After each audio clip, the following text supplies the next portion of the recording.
So let's talk about Game 3, though. Let's do it. Uh, if you had to describe Game 3 in one word, what word would you use? In one word. Okay, honestly, it was gutsy. It was gutsy on behalf of everybody. Steph Curry diving for loose balls, and genuine hustle, trying to scratch that game out, 47 points.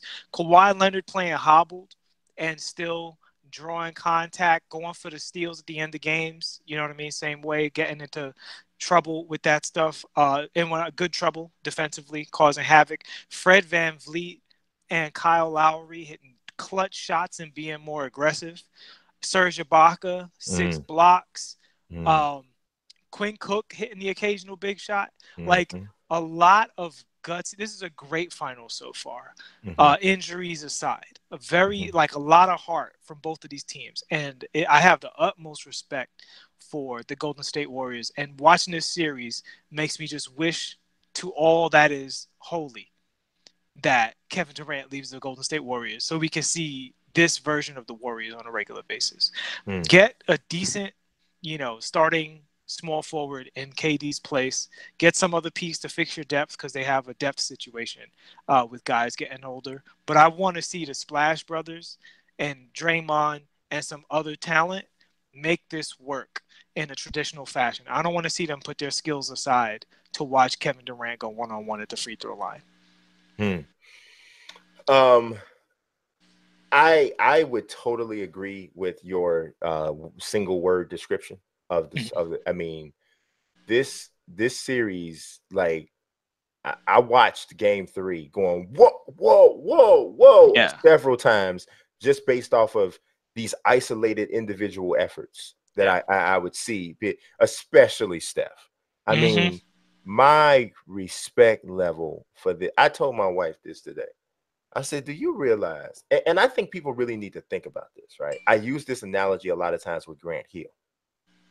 Do you realize Steph Curry was his dad is a dude who played in the league 13, 14 years, however long he played.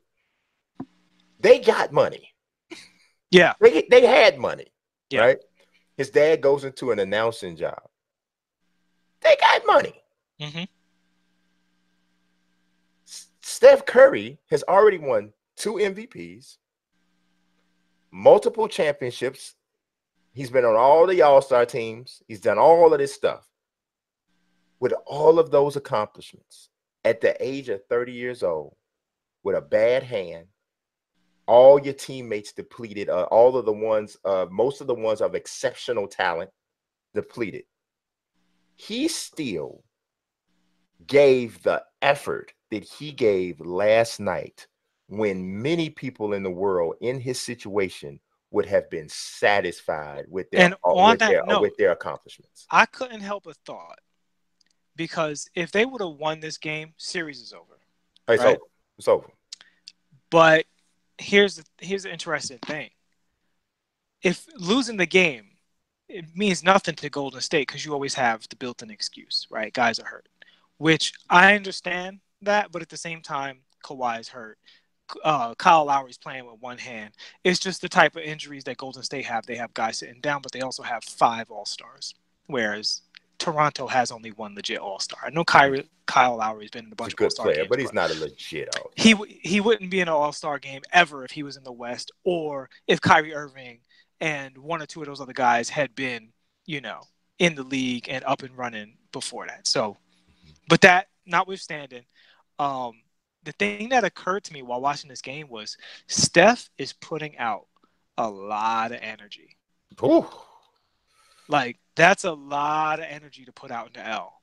And I don't care how great you are, it's really hard to do that back to back or 3 times in a row. Mm-hmm. And I'm watching this guy go for these plays. Thank God he didn't get any like dings or anything like that. He didn't have any collisions or hit the floor, come up from a jumper in a weird way. But he expended so much energy Mm-hmm. that I just couldn't help but feel this is guaranteed to be a deep series now.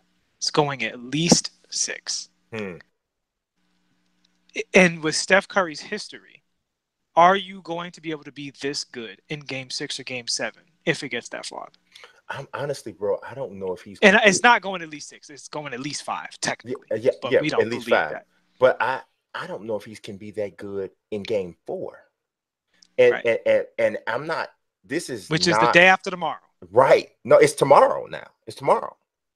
Right. Yeah, it's not. Right, It's right. Friday. It's tomorrow. It's tomorrow. Right, Right. it's tomorrow. It's tomorrow. It's day after tomorrow for them when they were playing. But, right. Yeah.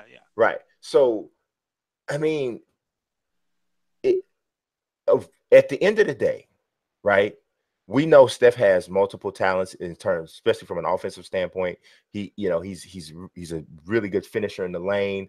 His ability to beat guys off the dribble sometimes gets a little overlooked, especially now that he's gotten stronger in the upper body, because that swipe that used to slow him down, that doesn't necessarily generate a foul, but used to slow him down, he's now kind of running through that, and that's due to the upper body strength. Even with that, the skill that he needs is to be able to knock down the deep shots. Even somebody as extraordinary as him, with the amount of energy, both mental and physical, that he's had to expend just to get his team to a 1-2 deficit.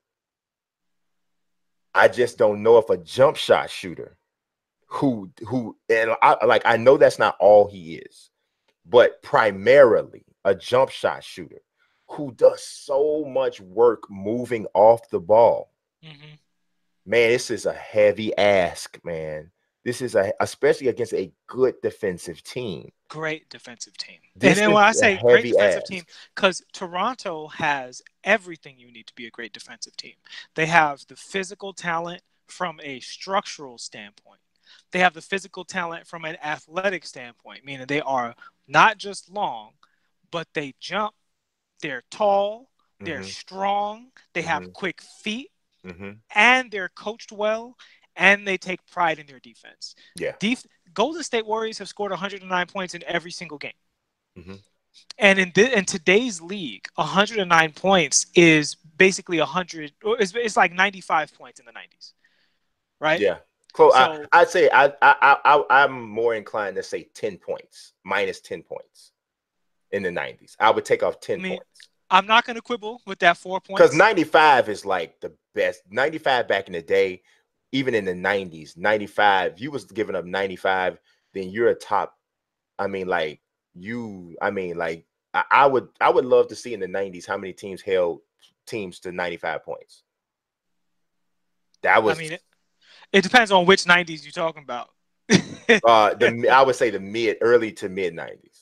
Because that was right before things started changing. Yeah, and just for reference, against Portland, Golden State is throwing up 119 points, and Portland's a bad defensive team. They're a horrible defensive team. They're horrible. Portland has suffered enough. We don't want to kill them, but they got 119 in another game against Portland. It was an overtime game, but yeah. So for them to get 109 in every single game, to not crack that at all, and I think it could go lower. But the thing is, Toronto is playing with a pace too. Toronto's not slowing the game down on both ends.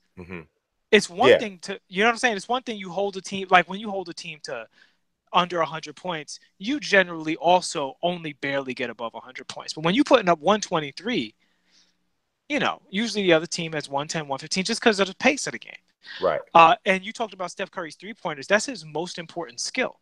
Yes. Right. Exactly. That's to the team. So it's a thing that he needs to do. Like, you're right. He has other skills. Obviously, he's a great free throw shooter, fantastic ball handle. I do think he lacks the off the dribble explosion, but the counter to that is because he's such a great shooter. You don't give him the space you give other guys, right? You don't play him like you play even a Dame Lillard. It makes him faster. It does make him faster because of the way you're playing him. But you don't need Steph Curry going to the basket all the time. You need him to occasionally open the game up with a bunch of threes. And, he's not – even in that awesome game, he only hit 6 threes. Which means you didn't have those bursts. And you talked about we talked about gutsy, and you talked about those heroic plays. by Steph Curry, but it was the fact that every time they got within 7 points, Toronto just came up with a clutch bucket. This is why I hate the clutch stat, because that's clutch. Even in the second quarter, when the team is trying to get you to 5 and 4 points before the quarter's over and you push it back to 10, that's a clutch bucket. That is a clutch bucket. That's when guys get tight. Run stopping shots are clutch buckets. So we don't have a legit clutch stat. A clutch stat. It is something that you just kind of have to organically eye test it at this point, because unless you've seen the game or are referencing the entirety of the game and the stakes that are involved in that game, clutch is going to oscillate. You know what I mean? Based off. Well, they have that stat, but it isn't used in the proper. Well, no, that's what I mean. That's why I say we don't really have a clutch stat. I know they have one. They think they have one. No, I'm saying you can find the stat that we're talking about, right? How many times do you score a bucket? Which teams have the most buckets that stop 10-0 runs or stop 8-0 runs and things like that? Especially if you look at in the second half when that happens. Where you are either preventing, they're like route preventing shots, and because you see a team about to hit one of those runs. But when I've seen the clutch stat defined, they didn't bring that data. No, that's my point. They have it separated out from that, and it should be included. And even within that, you've got regular season games. You've got regular season games. Who's playing? What's at stake? You know what I mean? Is there a playoff spot on the line? How deep into the season is it? You've got all these other things that isn't really clutch. So when I talk about this, is the thing that, besides the fact that Steph expended a lot of energy and that kind of is not, I don't think that was a great thing for Golden State. As wonderful as it was to see. I don't either. I know this would have been extremely disrespectful, but if they'd have just sat him, that's strategically, there's an argument to be made for that, because it's a tough game to win, or at least you sat him early. Right? You play them, and then you're down by 15 points in the fourth quarter, and you're just like, we're going to cut our losses right here. You see that in the regular season in an early playoff series sometimes. You don't see that in the finals. But I think that was a bit of an L for them, and it could come back to bite them. But the other thing that I think could come back to bite them is the fact that those Raptors looked really, really confident. They look like now they're used to being – we talked about it, the first game in the NBA Finals, particularly Fred. Really jittery, right? Yeah. Now he look real comfortable. Yeah. Now he see Quinn Cook and he's like, I know what to do against him. Yeah. I really like Quinn Cook though, man. He plays fearless. Yeah. And he knocks down some shots off the dribble, and I really think they need to let him kind of go one-on-one a little bit more, just to take some pressure while they're offensively challenged like this, to take some pressure, because he knocks down a couple buckets, man, and gets the crowd involved, or gets the team up or whatever. And I think it can be. I think it'll actually be a big lift for them. I disagree. I think the Raptors defenders are too stout to intentionally have Quinn Cook go one-on-one. Yeah, who do you want him going one-on-one against? Pascal, Kawhi, even though Kawhi is a bit diminished defensively because of his injury. Fred, Kyle. I don't want Quinn Cook. I don't want to rely on Quinn Cook going against any of those guys one-on-one. Well, he's made some nice buckets in some isolation situations this series, and I mean, to me, when you're getting some bad looks outside of the other opportunities when Steph's not controlling the ball, I think it's worth it at the very least to try to put some pressure on the defense, and he's proven himself to be proficient enough. Rocking in that type of situation, and it's a different look when you're as depleted as the Warriors are right now. You got to do some different kinds of stuff to generate some offense, at least, even if it's just buying some time to get some guys back. Maybe they steal a game because Quinn Cook goes off for 21 points. Well, you talked about depleted. So they're about to be less depleted with Clay coming back. I believe you and I were both on the train that we didn't think KD would play in this series. Right. And I think that's still on the table, particularly because if they don't win game 4, the series can get a lot shorter than they expected it to be. So, but what do you expect out of Clay when he plays, and what do you expect out of DeMarcus Cousins coming back based on what you've seen? And if Kevin Durant were to play in he's out for game 4, so game 5 is early as he comes back. What do you expect?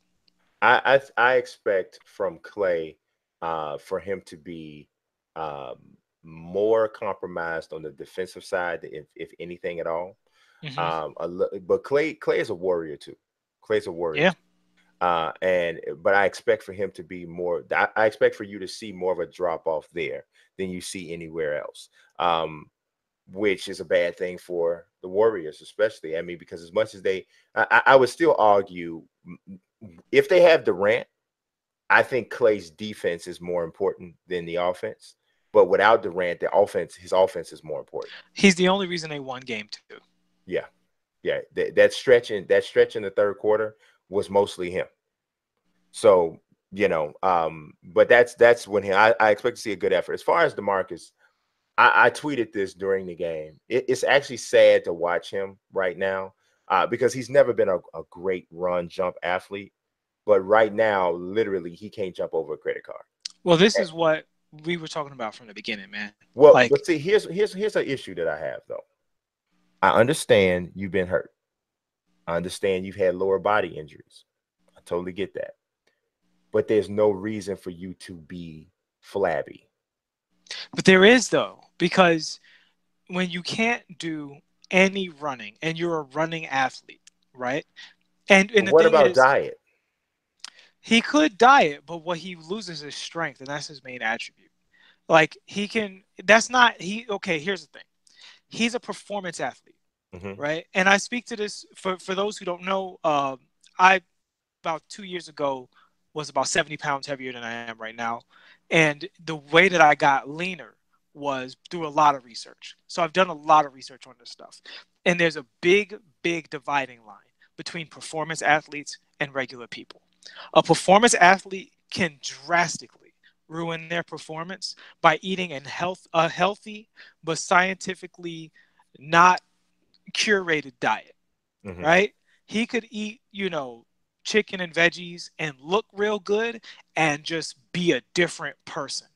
Because even though there's a lot of literal and figurative fat on his diet, in terms of, having suboptimal things in the diet, the level of energy that he's getting from those things is what he's comfortable with and what his body's comfortable with.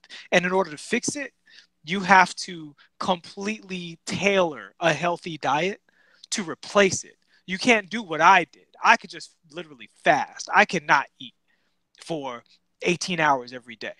I can cut carbohydrates completely out of my diet. I can quit sugar. He can't do those things. And without knowing when he's coming back, without him having the time to recover and do this, this is something that would be like a 6-month project. How to get DeMarcus Cousins eating clean, but with the same level of energy that he had before. And to do that without cardio is virtually an impossible ask. So I think it's a situation where he will look better, but as a basketball player, he'd be way worse. Yeah, I don't. I just he looks so heavy, and to me But I right now. told you that would be the case, though. But it's more than just it definitely is the injury, and it definitely is the off time for sure. But I also think that he could have put himself in a better position to okay, first of all, let me flip back a little bit.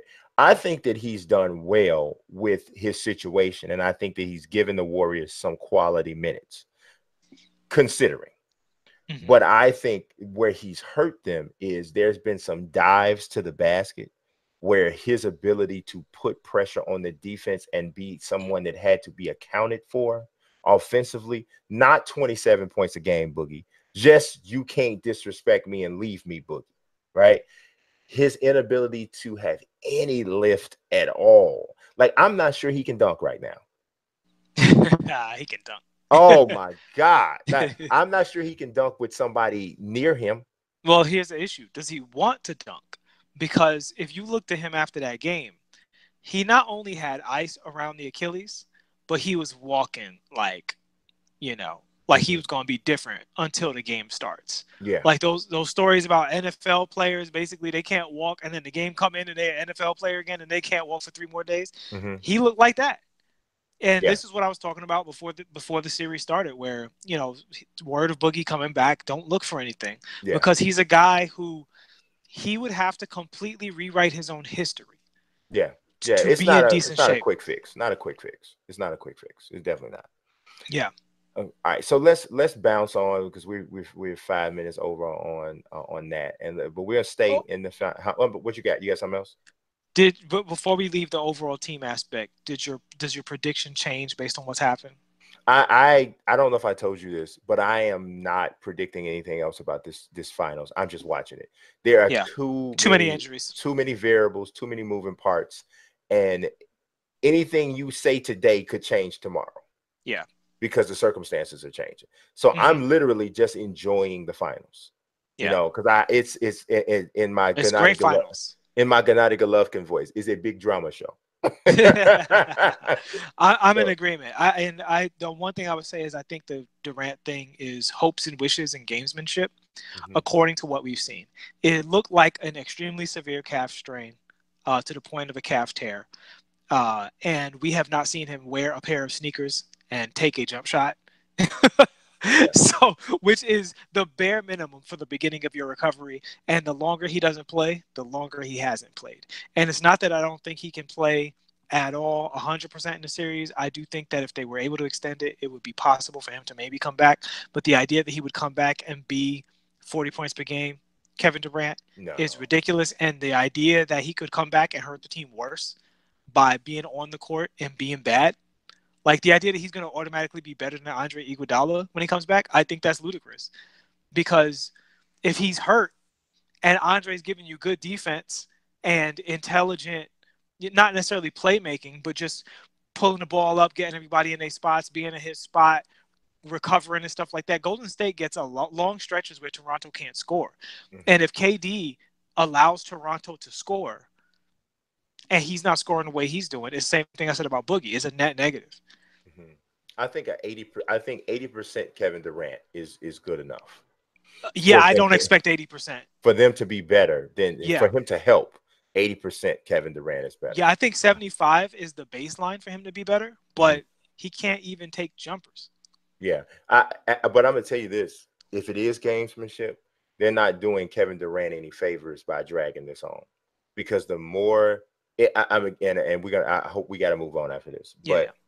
Oklahoma City, one thing I'll say about their organization is they handle things so well when their stars are injured, Yeah. and this is something they protect their stars when they're injured. This is something the Bulls didn't do. And this is something I'm not sure the Warriors are doing right now with Kevin Durant, right? So when Rose tore his ACL he came back and he was technically and not saying that Durant's medically cleared, but when Rose tore his ACL, the first one, um, he was medically cleared, but he was mentally he was not there, right? Mentally he wasn't there, and the Bulls knew it. But the Bulls kept putting out in the media he was medically cleared. He's medically cleared. He's Mm-hmm. cleared. And that literally snatched the covers off of him Mm-hmm. and made it a tougher situation for him in his own city, right? In contrast, when Russell Westbrook tore his meniscus, when Patrick Beverly put him into the scorers table and forced him to tear his meniscus, Oklahoma City took it out of his hands immediately. Mm-hmm. Mm-hmm. And they said, he's out. He's out. He's out for the whole Mm-hmm. thing. He's out for the rest of it, Mm-hmm. which totally took the pressure off of him because Dwayne Wade had just had this meniscus replacement surgery. And Mm-hmm. he was able to come back really quickly because he wanted Mm-hmm. to get back. So before fans got into debating whether or not you have it repaired, which is a longer recovery, or Mm-hmm. removed, which is a shorter recovery, but more likely to cause you problems down the line. Before fans could even get into that, Oklahoma City took it off the table. And the result of that has been, compared to the Derrick Rose situation, Westbrook has been the most athletic point Yes. guard in NBA history since his recovery, Yeah. up until this season included. Yeah. Uh, It's been you haven't really seen. I mean, you're seeing a drop off now, but I think it's because he's 30, not because of a knee injury. and even that drop off is extraordinarily He's relative. still more athletic than almost every single other guard that there is. Yeah, It probably total is. package. Yeah, If you put in the strength aspect, he probably strength, is. jumping ability, and speed. Yes, he's It's probably is the most still, athletic guy. yeah. You know. So, but the Warriors right now, with every game still leaving this door open for Kevin Durant, to me, I would be more. I think that they should say, Steve Kerr should come out and say he's not playing this series. Now, if you think there is a chance that he can play, you go through the proper channels with the league to keep him active, and then you allow him to surprise people. And your story is you're putting his health above everything else. Exactly. Kevin's going to have a long career. I think he's going to be in a lot more finals than this one. We're not going to risk his future. Yes. And you know, blah, blah, blah. And we're just going to protect him at all costs. And if the doctors tell us that he can go sooner than we think, then fine. But until then, keep him out your mouths. He's hurt. I wouldn't even tell them that. I would say he's out. Yeah. Because Steve Kerr saying he's out is not official, but the world is going to take it as that. Yeah, and Steve Kerr's done the opposite. He talked about KD coming back when anybody who could put two eyes on him is like, no way, look at him. Yeah. He's literally limping around in flip-flops. What are you talking? This is the NBA Finals, and he's being guarded by Kawhi Leonard and Pascal Siakam. Yeah. What are you talking about? I think you take the pressure off the player there, and I don't think that they're doing that. Yeah. I don't think they're doing that.